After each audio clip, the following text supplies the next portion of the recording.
Have you ever wondered how games can handle hundreds, thousands, or even more objects without completely tanking the frame rate?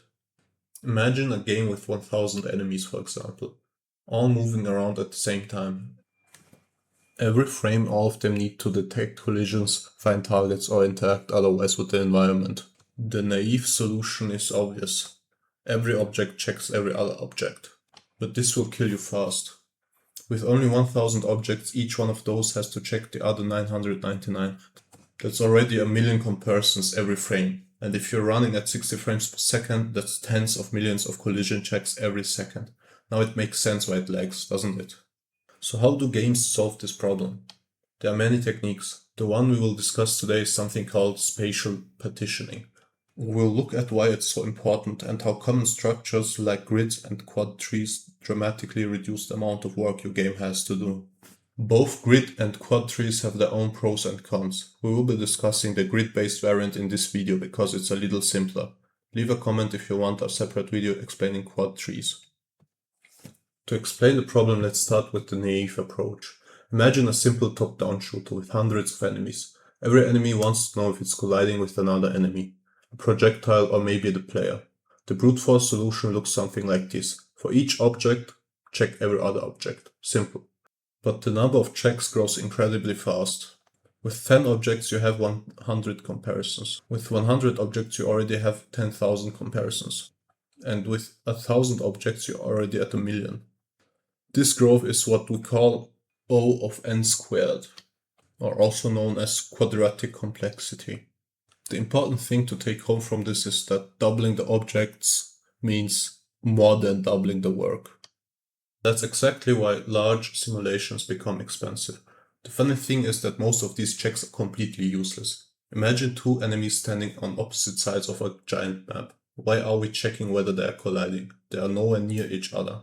But the brute force approach still performs that check, and that's where spatial partitioning comes in. Spatial partitioning is actually a very simple idea. Instead of asking, could this object collide with every other object, we ask, which objects are actually nearby? Think about the city. City doesn't send police to check every house in the whole city when something happens. They focus on the neighborhood where the event occurred. Game objects behave the same way. Only nearby areas matter, so distant objects should be ignored. So instead of organizing objects in one giant list, we organize them according to where they are in space. Now when an object needs neighbors, it only searches nearby regions. This dramatically reduces the number of comparisons. In many cases, we can go from checking hundreds or thousands of objects to checking only a handful. That's the entire goal of spatial partitioning: reduce the search space. The simplest and most common spatial partitioning structure is the uniform grid. Imagine taking your game world and drawing a giant checkerboard over it. Each square is called a cell. Now whenever an object moves, we place it into the cell it currently occupies. For example, an enemy is at position 150 and 80. Might belong to cell 3, 1. Another enemy nearby might belong to the same cell. A distant enemy might belong to a completely different cell. Now suppose this enemy wants to check for collisions. Instead of searching every object in the entire game, it only looks inside its own cell first, and then to also account for borders the neighboring cells as well. That's it. There are 1000 objects in the world, but only 10 nearby. We've reduced our search from 1000 candidates down to maybe 10 or 20. The savings are enormous. This is why uniform grids are incredibly popular. They're easy to implement, easy to debug, and for many games more than fast enough. Stuff like tower defense games, bullet hell shooters, simulations, and so on can get excellent performance from a simple grid. Of course, grids aren't perfect, and that's why professionals combine different techniques together. Now let's discuss where grids stop working. Imagine a huge open world map. Most of the map is empty, but one small area contains hundreds of objects. A uniform grid now has a problem. Many cells are empty, a few cells are overloaded. This means we are wasting memory on empty space while still getting poor performance in crowded regions. Ideally, we'd like small regions where things are dense and large regions where things are sparse. This would be exactly a scenario where you would use a quad tree, but this will be a topic for another video. One common mistake people make is thinking that spatial partitioning is free. It's not. Every frame objects move. When they move, the spatial structure has to be updated. Objects might leave one cell and enter another. All of that has a cost. There's also the issue of large objects. Imagine a giant boss that spans multiple grid cells. Which cell should it belong to? The answer is often multiple cells.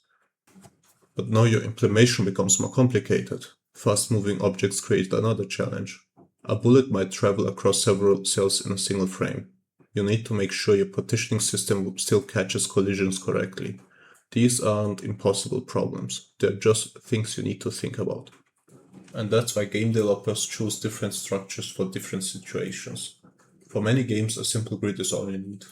For large, sparse worlds, a quad tree may be a better fit. Some games use spatial hashing. As usual, there isn't a universal solution. You need to use the one that works best for your project. So let's recap. The brute force approach compares every object against every other object. As the number of objects grow, performance quickly becomes a problem. Spatial partitioning solves this by organizing objects according to their position in the world. Instead of checking everything, we only check nearby things. Uniform grids divide the world into fixed-sized cells and are simple and fast. And while every spatial partitioning system comes with trade-offs, the underlying idea remains the same. Don't search the entire world when only a tiny part of it matters in this moment. Thanks for watching, and let me know if you want any topics or maybe even a follow-along video where I show the topics I talk about in detail.